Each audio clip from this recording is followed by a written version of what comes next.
feel free to move in a little bit. There will be decidedly very little moshing, given that no one knows our songs. So, let's be realistic. I was going to start our set tonight by talking a little bit about irony. It's ironic that a band encouraging us not to be bystanders is in fact called Bystander. It's ironic that the band with likely the shortest set and by far the least experience is headlining the show. Ironic. But then something happened in the nature of being bystanders today that I thought that I would share before we played, and it happened here in San Diego. We were at La Jolla Cove, and where people go see seals, and there was a seal as we were walking around that was obviously injured. It had an 8-inch long fishing lure hooked into the side of its mouth, and it was obviously bleeding. And there was a 30-foot long or longer, maybe 50-foot long piece of nylon test line trailing this seal as it sat there. And it was obviously unable to extricate itself. And we saw this, and everyone was seeing this, because you stand there, and if there's 5 seals, you don't just look at one and ignore the rest. You look at all of them, and people were seeing it. And regardless, they were continuing to take their pictures, as people do, with seals along the shoreline. And they weren't doing anything, and Charles took the initiative and started to walk down to the seal to try to help it, and got called out by the voice of God, which I assume was like a human who helps save humans from the water or something, saying, "Get away from the seal." It was on like megaphone or something. And we decided that we needed to do something, and we called SeaWorld and asked them to dispatch somebody to help this seal. While all the while, tourists were just sitting next to the other seals, taking pictures of themselves, laughing, as if this seal in front of them didn't exist. They were just ignoring it. The idea of everyone being bystanders to something that was obviously in front of them, obviously in pain, a situation obviously in dire immediate need of action, and yet the bystander mentality continued, made me think, how often do we, if something is right in front of our faces and we're willing to be bystanders to that immediate need for change, how often do we ignore the things that aren't right in front of us? The ills of our past, the wounds that we carry, the flaws in our personalities which cause us to lash out at others around us and make our communities worse. How often are we bystanders unwillingly, given the things we can't see, given our willingness to be bystanders to what we can see in front of us? I'm getting goosebumps just thinking about it. What that means for each of us, the potential for all of us to be just bystanders, is so overwhelming and so potentially destructive. Let us not ever be that. Ironically, we are bystanders.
We called SeaWorld because it was the local rescue. I wasn't trying to like throw the seal into a cage or anything. Just wanted to make that point known. That is a good point.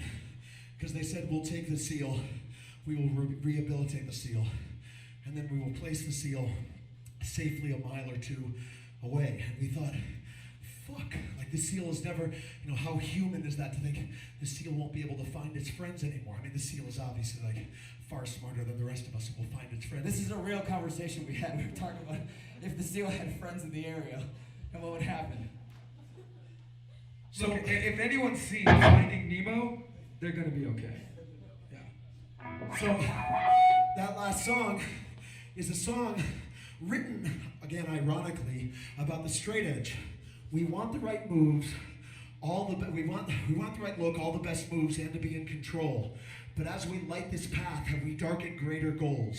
So much passion, so much conviction, always with so much to say. But as we fight back against the world, as we push back against the world, it's often us who are in the way. The idea being, we adhere to our symbols as if they are literal and real. We adhere to our X's, the idea of straight edge, whatever it might be, straight edge or not. A fanatic is someone who takes their symbols literally. And when you take your symbols literally, you lose touch with what is in front of you. Again, the idea that if the X is your entire world, my God, I'm so fucking sorry for how limited your world is. So what happens at that point with our straight edge, our punk rock, our emo, or whatever? Can we think past that? How far have we come, and how far is left to go? This next song follows in that idea. It's called Let It Go. It's about letting go of the past and being present here. Let it go!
and it's short enough that that's basically all the lyrics. But the idea is, if not now, as you're standing on the beach and the seal is hurt, when? God damn it, somebody watching this video from the middle is like, the fuck are you talking about, a seal? But We really if like not, seals. if not now, when? We all have limited time. What do we do with that time? Especially in our scene and in our community, which is often what our band and our lyrics focus on. If not now, to let go of the past. If not now, to think about ourselves and our relationship with other people, then when? So that song is called Right Now Is the Time. This next song is going to come out on a Straight Edge compilation. What is it called? Youth Crew, It's a Youth Crew 2018. compilation. Youth Crew compilation. Irony once again. Well, no, it's Youth Crew. But it's ironic because some of us in this band are 47, arguably past the youth part of the crew. So this song is called Go Without.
That we create because there's nowhere else for us where we feel right, whether we're 47 or 27 or whatever age. We have arrived here for specific reasons.